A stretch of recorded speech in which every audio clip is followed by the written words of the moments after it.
Selamat pagi anak-anak Ibu yang kelas 9. Apa kabar? Ibu harap kita semua dalam keadaan sehat, dalam keadaan tetap semangat untuk belajar. Hari ini kita akan kembali belajar prakarya dan ini adalah pertemuan kita yang ke-8. Ibu minta siapkan alat tulis kamu, siapkan catatan kamu, dan silakan kamu catat materi kita untuk hari ini. Oke, sudah siap ya? Ini adalah materi kita di aspek yang keempat, yaitu aspek pengolahan. Dan judul materi kita adalah pengolahan bahan pangan dari bahan dasar perikanan dan peternakan. Nah, di sini bisa anak-anak Ibu lihat peta materi kita ini. Jadi dia pengolahan bahan pangan setengah jadi, kemudian nanti bahan hasil samping. Tetapi sebelumnya kita belajar dulu mengenai pengertian, jenis dan manfaat metode pengolahan. Baiklah, kita akan mulai pelajaran kita hari ini.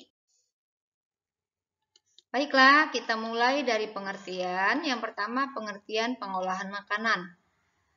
Pengolahan makanan adalah kumpulan metode dan teknik yang digunakan untuk mengubah bahan mentah menjadi makanan atau mengubah makanan menjadi bentuk lain untuk dikonsumsi oleh manusia ataupun hewan.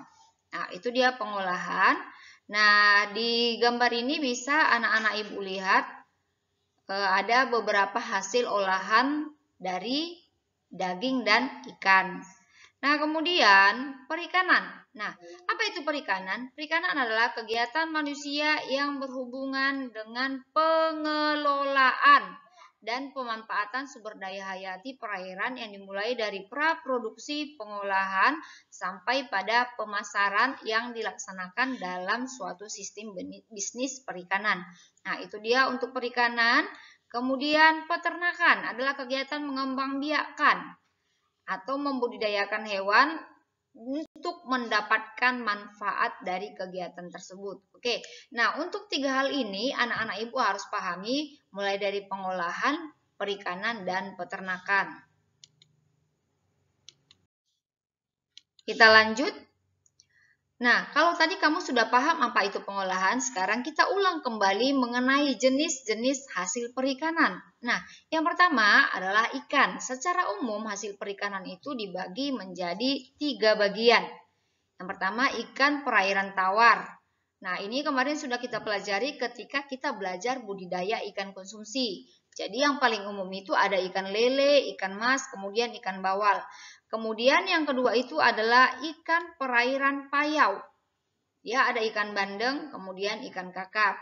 Kemudian ikan perairan laut antara lain itu ikan tuna, tenggiri, ikan kembung.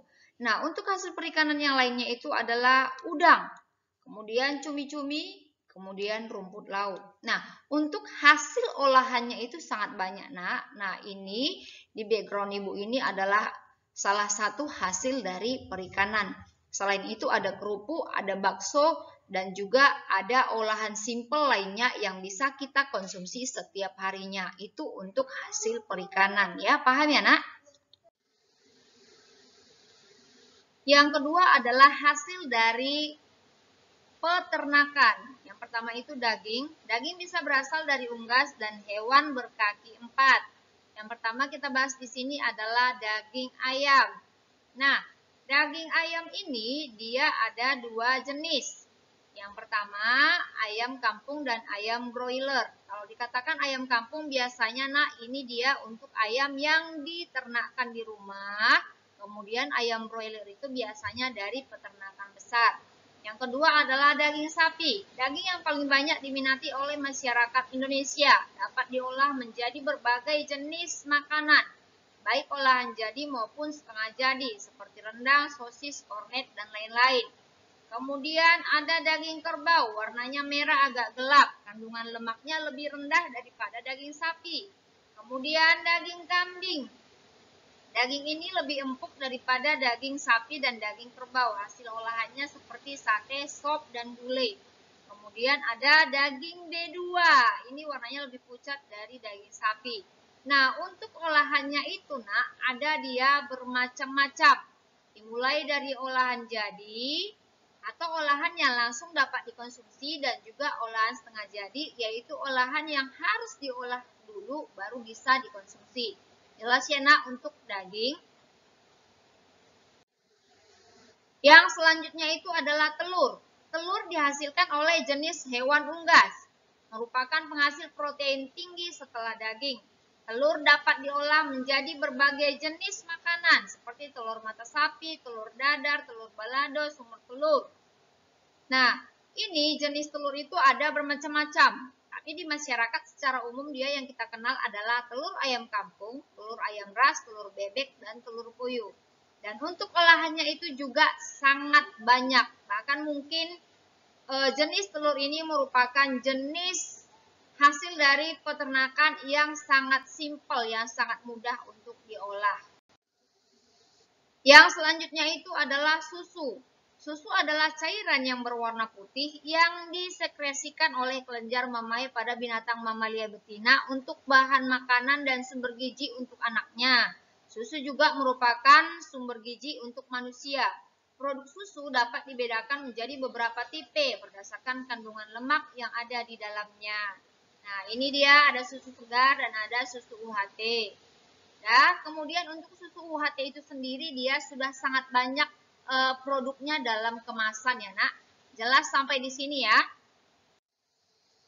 Nah, selanjutnya adalah kandungan dan manfaat hasil perikanan dan peternakan. Secara umum, bahan pangan hasil perikanan dan peternakan mengandung zat protein yang tinggi yang sangat dibutuhkan oleh tubuh. Adapun fungsi protein bagi tubuh antara lain sebagai zat pembangun, cadangan makanan, dan sumber energi. Sintesis antibodi, hormon, enzim, pengatur keseimbangan kadar asam dan basa, kemudian pembentukan dan perbaikan sel jaringan. Jadi sebenarnya sangat bermanfaat ya nak. Yang selanjutnya manfaat ikan bagi manusia.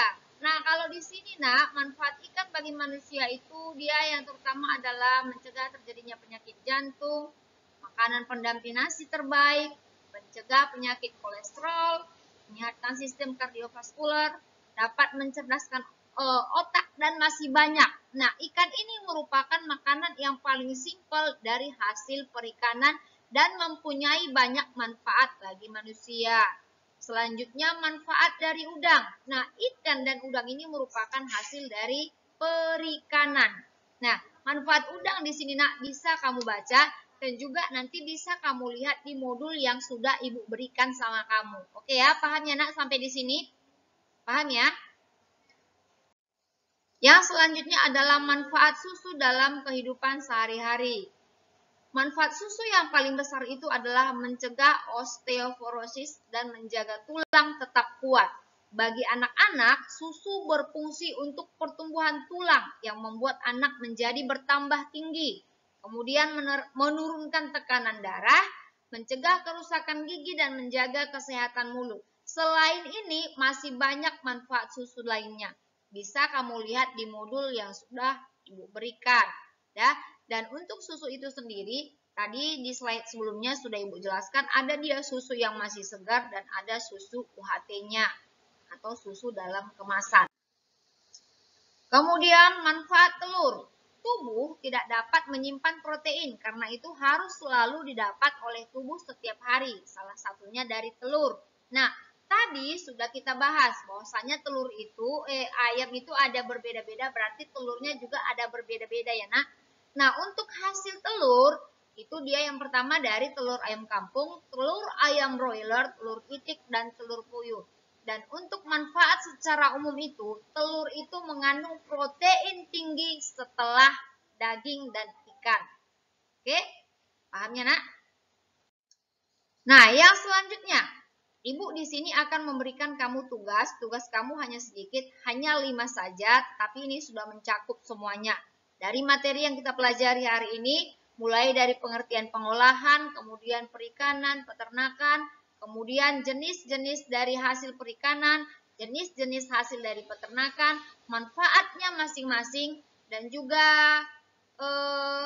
hasil olahan dari masing-masing hasil perikanan dan peternakan. Nah, ini tugasnya silakan kamu kerjakan seperti biasa. dan dikumpulkan sesuai dengan jadwal pengumpulan tugas kelas kamu. Oke nak, apabila ada yang kurang jelas atau kurang dipahami, silahkan langsung bertanya ke ibu secara pribadi. Sampai di sini pelajaran kita hari ini, ibu harap kamu mengerti. Silahkan kamu catat ini yang rapi di catatan kamu dan juga kamu kerjakan tugasnya. Tetap jaga kesehatan, salam sehat, selamat pagi, Tuhan memberkati.